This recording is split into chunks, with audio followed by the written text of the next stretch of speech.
राधे राधे। आज का जो विषय है थंबनेल में देख करके आप सब लोग पहचान ही चुके हैं कि आज हम किस विषय के बारे में बात करने वाले हैं। कंट्रोवर्शियल मुद्दा जो बना रखा है इस समय, और मेरे ख्याल से हम लोग इतने मूर्ख हैं जो ज़माने में कंट्रोवर्सी का असल हकदार है उस पर आज कोई बात नहीं कर रहा। और बात किस पर हो रही है? इस विषय पर हो रही है फालतू की चीज़ों पर।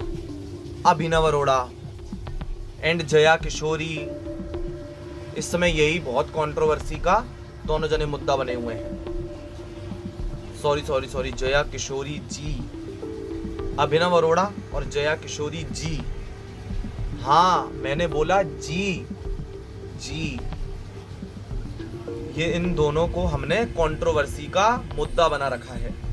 अब मेरा जो इस पूरे मुद्दे को क्रिएट कर रहे हैं ना, उन लोगों को मेरा कहना है कि आप जो ये कार्य कर रहे हैं सही कर रहे हैं। क्यों? क्योंकि आपको अभिव्यक्ति की स्वतंत्रता है।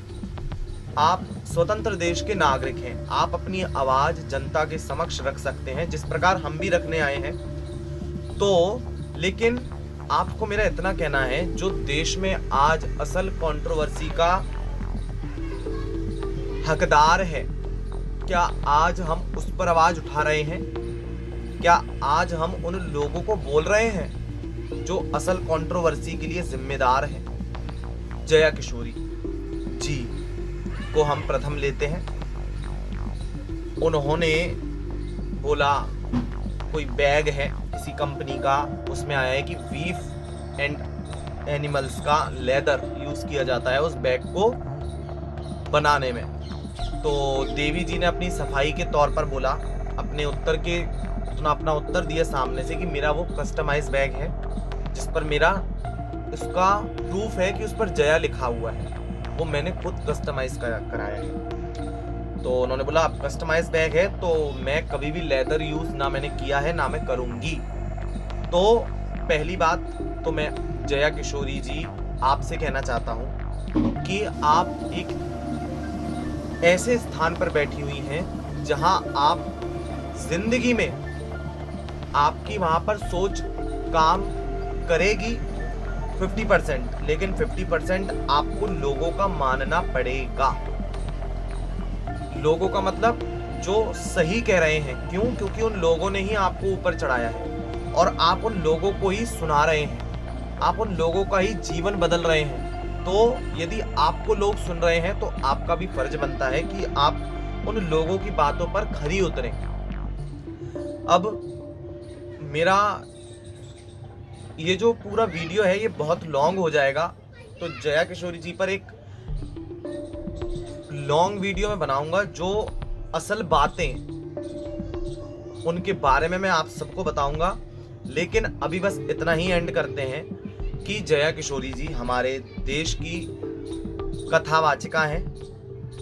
कथावाचिका, स्पिरिचुअल ओरेटर हैं, स्पीकर हैं, मोटिवेशनल स्पीकर हैं प्रेजेंट में। पहले शायद वो कथावाचिका थी, लेकिन अगर हम अब उनकी वेबसाइट खोलते हैं तो उस पर आता है spiritual orator and motivational speaker. और जो कथाएं हैं उसको इवेंट्स बोला जा रहा है। इवेंट्स मैनेजमेंट का वो शायद सेशन करती हैं,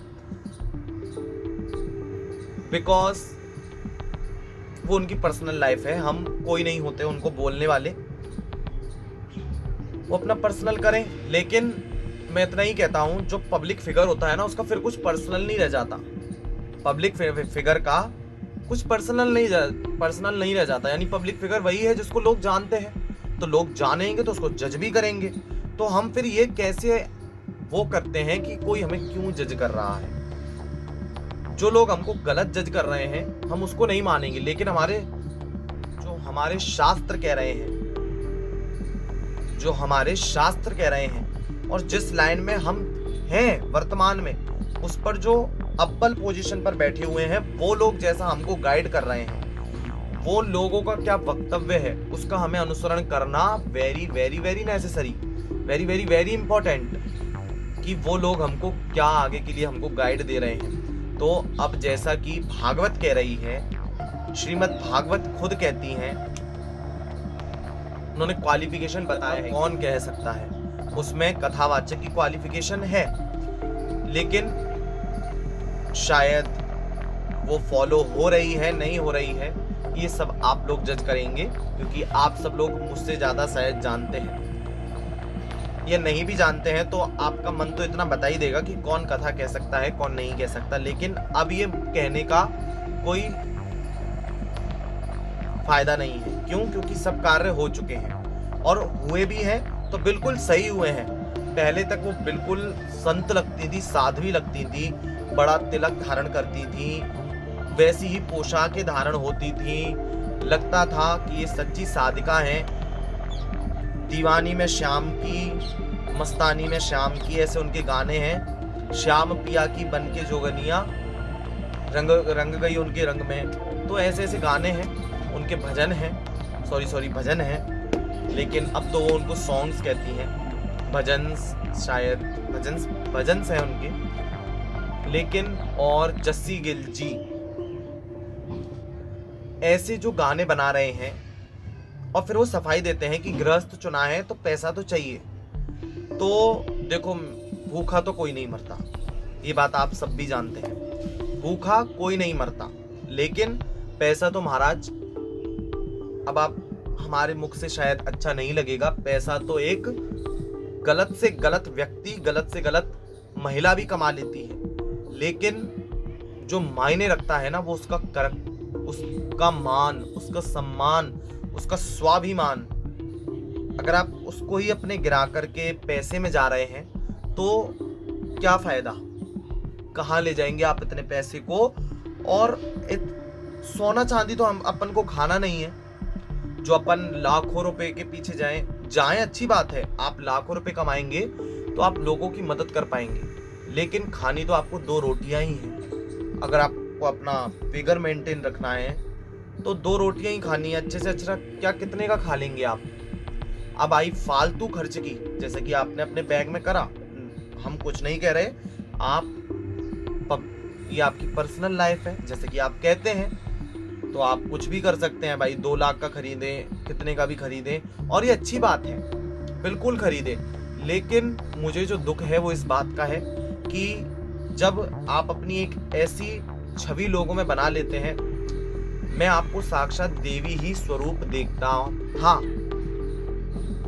और यदि आप ऐसे हो जाएं तो अभी भी देखूंगा। लेकिन कहते हैं ना, एक बार धागा टूट जाता है तो वो जुड़ तो जाता है, लेकिन उसमें गांठ रह जाती है। तो शायद वो पहले जैसा भाव, पहले जैसी श्रद्धा ना उमड़े। मुझे आपके प्रति इतनी श्रद्धा थी कि मैं आपके लिए एक रुपया जोड़ करके अपने घर से 300 किलोमीटर दूर, 350 किलोमीटर दूर आपसे मिलने आया, 300 किलोमीटर दूर आपसे मिलने आया कि, और वो सारा हम बाद में लॉन्ग वीडियो में आपको सब पूरी डिटेल से बताएंगे। लेकिन आपके लिए लोग जब इतना करते हैं ना, तो वो आपको भगवान से कम नहीं देखते। उस समय आप उनके लिए भगवान हो जाते हो कि साक्षात कृष्ण का इनसे कांटेक्ट होगा। और यदि आपका नहीं है तो आप क्यों कथा कह रहे हैं, या आप अपने आप को इस तरीके से क्यों प्रदर्शित कर रहे हैं जमाने के सामने? क्यों अपना ये भाव बनवा रहे हैं कि आप कोई महान व्यक्तित्व हैं, या आपसे कृष्ण टोटली बात करते होंगे? जैसे हमारे पूजनीय महाराज अभिनव अरोड़ा महाराज जी कहते हैं कि मेरे श्री कृष्ण तो मेरे साथ बात करते हैं, मेरे साथ खेलते हैं। अरे आप ऐसा भाव कर रहे हैं, भाव में सोच रहे हैं, ये चीज़ अलग है, लेकिन आप बोल रहे हैं कि हमारे साथ पढ़ते हैं, तो दुनिया तो यही जानेगी ना सच में आप भगवत प्राप्त संत हैं भैया, कोई महान व्यक्तित्व हैं। जो आप ध्रुव तो नहीं है, भक्त शिरोमणि ध्रुव तो नहीं है कहीं आप, कि उनको 5.5 साल की उम्र में भगवान मिल गए थे, आपको 10 साल की 8 साल की आयु में मिल गए हों। और फिर आता है कि हम तो संत और विरक्त थोड़ना है, हमने गृहस्थ चुना है।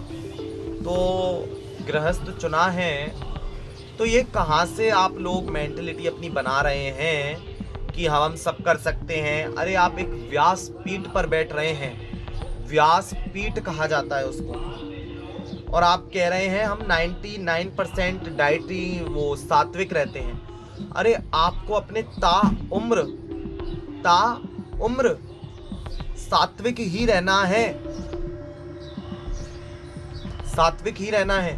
और व्यासपीठ पर जो बैठता है ना महाराज, वो त्रिकाल संध्या वेरी इंपॉर्टेंट उसके लिए, त्रिकाल संध्या वो करेगा ही करेगा। और आप जैसे कि आपने एक वीडियो में बोला है कि मैं 15 मिनट मंत्र चैंटिंग करती हूँ, तो कहाँ तक आप ये सही है? हाँ, आप अगर आम व्यक्ति हैं, अगर आप एक भजन सिंगर हैं, तो आपको ये सही लगता है कि आप 15 मिनट बैठें। लेकिन आप बोला आपने कि मैं 15 मिनट ही मंत्र चैंटिंग करती हूँ, तो ये कहाँ तक सही है? व्यासपीठ पर बैठने की एक अपनी मर्यादा है। व्यासपीठ एक शक्ति का पुंज है।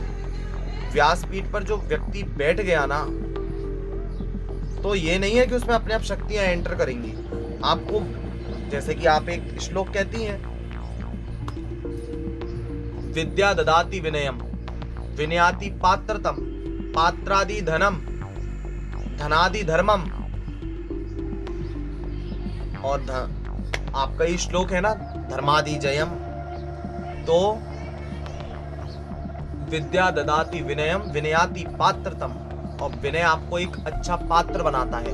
तो इसी प्रकार आपका तप, आपकी तपश्चर्या आपको एक अच्छा पात्र बनाती है। और यदि आप अच्छे पात्र हैं तो ही आपके अंदर उनकी ऊर्जाएं प्रवेशित होंगी।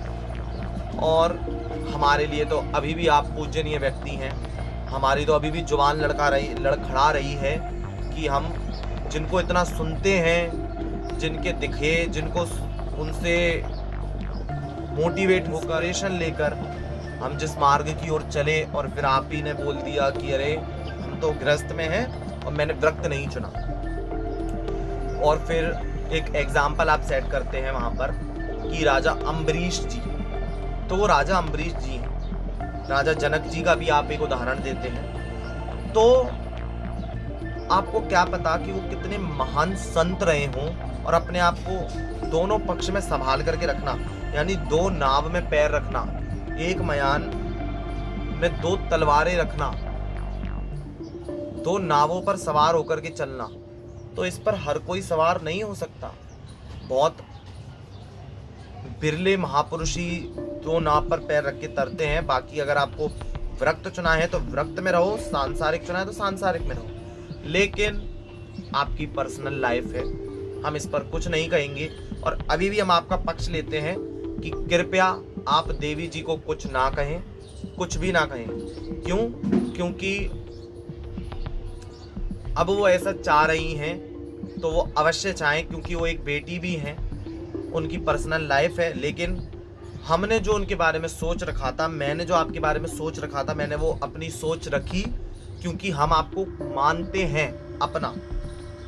चाहे वो हम आपको अपने गुरु के तौर पर मान रहे हैं, आपको सम्मानित अपने जीवन का एक अंग मान करके, क्योंकि आप हमारे जीवन को प्रेरित कर रही हैं कथाओं के माध्यम से, अपने मोटिवेशनल स्पीच के माध्यम से। तो इसीलिए हम आपको अपना मानते हैं, इसीलिए हमने आपके समक्ष अपने विचार रखे। लेकिन अब भी यदि हैं आप हमारे अपने हैं, जया किशोरी जी, दीदी जी, तो उनका आप विरोध मत कीजिए। उनकी वो अपनी लाइफ है, वो कुछ भी करें, कुछ भी मतलब कुछ भी नहीं, लेकिन जो जायज़ है वो कर सकते हैं, क्योंकि वो इतना हार्ड वर्क कर रहे हैं और लोग उनको इतना पैसा दे रहे हैं। तो वो उनकी मर्जी है कि वो अपना पैसा कहाँ इन्वेस्ट करें, कहाँ खर्च करें, और वो उनकी पर्सनल लाइफ है। लेकिन हम उनके सदा सदा के लिए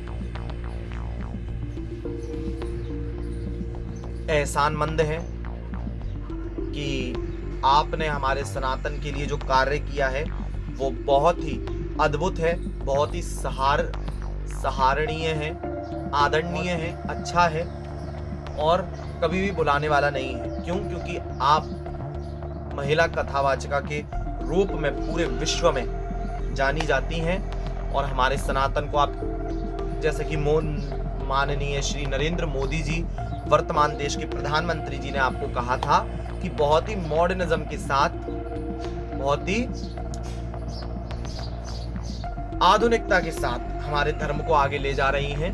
तो चलिए, आप जैसे व्यक्तियों से, आप जैसे लोगों से आज का यूथ प्रेरित होता है, और ज़रूरी भी है ये मॉडर्निज़्म। इसको देखकर ही मॉडर्न जो बच्चे हैं वो आपसे प्रेरित होंगे। तो बाकी यदि जया किशोरी जी के चाहने वालों को या किसी को भी मेरी वाणी से दुख पहुंचा है तो मैं क्षमा प्रार्थी हूँ। लेकिन जो हमारे भाव थे हमने रखे, और अभी भी हम यही कह रहे हैं, हमारा उद्देश्य आपका विरोध करना नहीं है, क्योंकि हम आपको खुद इतना सुनते हैं। हम आपके लिए खुद, हम आपके बहुत बड़े फैन हैं कह लीजिए, अपना आपको मानने वाला कह लीजिए।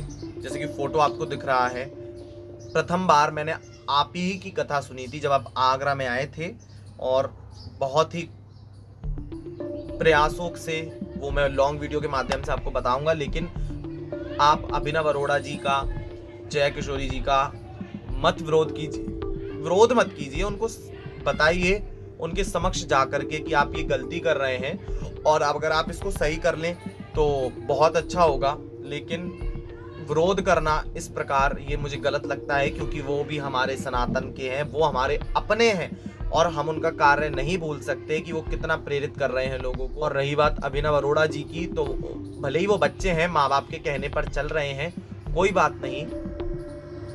लेकिन अगर आप भक्त हैं, आप एक सोशल मीडिया इन्फ्लुएंसर हैं, वहीं तक आप सीमित रहिए। और आप सोशल मीडिया इन्फ्लुएंसर हैं, भगवान कृष्ण का सहारा लेकर के आगे जा रहे हैं, और भगवान, खैर हम कौन होते हैं उनका नाम बढ़ाने के लिए, लेकिन भगवान ने आपको माध्यम बनाया है कि आप अपने रील्स के माध्यम से लोग आपको देख रहे हैं। तो ये बहुत अच्छी बात है कि आप लोगों तक अच्छा संदेश ही जा रहा है। वृंदावन एक धार्मिक स्थल है, प्रभु की लीला स्थली है, वहाँ का संदेश लोगों तक आप पहुँचा रहे हैं। आपको भी सादर प्रणाम। बाकी आप में जो दोष हैं वो आप धीरे धीरे सुधारते चलिए, क्योंकि इंसान गलतियों का पुतला है, उससे गलतियां होना जायज़ है और होती रहनी चाहिए। क्यों? क्योंकि हर गलती से मनुष्य कुछ ना कुछ सीखता है, और यदि गलतियां ना हो तो हम भगवान ना हो जाएं। गलतियां केवल भगवान से नहीं होती, हम इंसान हैं, हमसे गलतियां जरूर होंगी, लेकिन इसी उद्देश्य के साथ, इसी आज्ञा के साथ कि आप जया किशोरी जी, अभिनव अरोड़ा जी, और भी जितने भी हमारे धार्मिक कथावाचक हैं, हमारे धर्म को आगे ले जाने वाले हैं, उनका विरोध मत कीजिए। उनके अगर आप अवगुण देख रहे हैं, आपको उनमें कोई दोष दिखता है, तो आप उनको प्यार से बताइए। देखिए, अगर आज हम विरोध करें कि देवी जी कथा नहीं करेंगी, तो ये हमारे सनातन का ही बहुत बड़ा नुकसान है। क्यों? क्योंकि ये बात सत्य है कि जब वो कथा कहती हैं तो लगता है कि स्वयं सरस्वती जी की कोई गणिका कथा कह रही है, इतना सुमधुर कंठ है उनका। और सच में उनकी कथा में अगर आप बैठेंगे तो आपका कनेक्शन भगवान से होता है। ये बात का मैं सीधा जागता उदाहरण हूँ। लेकिन मुझे दुख जो इस बात का हुआ ना, उन्होंने एकदम से बोला कि मैं कोई साध्वी नहीं हूँ, मैं कोई संत नहीं हूँ, क्योंकि मैंने उनको संत और साध्वी की नज़र से ही देखा, एक गुरु की नज़र से ही देखा। लेकिन कोई बात नहीं, वो मना कर रहे हैं तो हम उनकी आज्ञा का पालन करते हैं, हम उनकी आज्ञा शिरोधार्य करते हैं। उनकी पर्सनल लाइफ है, वो अपना जीवन जिस प्रकार जीना चाहती हैं, लेकिन उन्होंने बहुत ही अभूतपूर्ण योगदान हमारे सनातन धर्म को दिया है, और सनातन धर्म ने उनको दिया है, क्योंकि धर्मो रक्षति रक्षितः। बाकी आप और प्रयास करें हमारे धर्म को बचाने के लिए। बाकी आप खुद इतने अच्छे हैं, हम सब लोगों को मार्ग दिखाने वाले हैं। आपको सादर सादर वंदन प्रणाम। जया किशोरी जी के सादर चरणों को सादर चरण स्पर्श। बाकी आप सभी को राधे राधे। ओम काली। जय जय श्री राधे।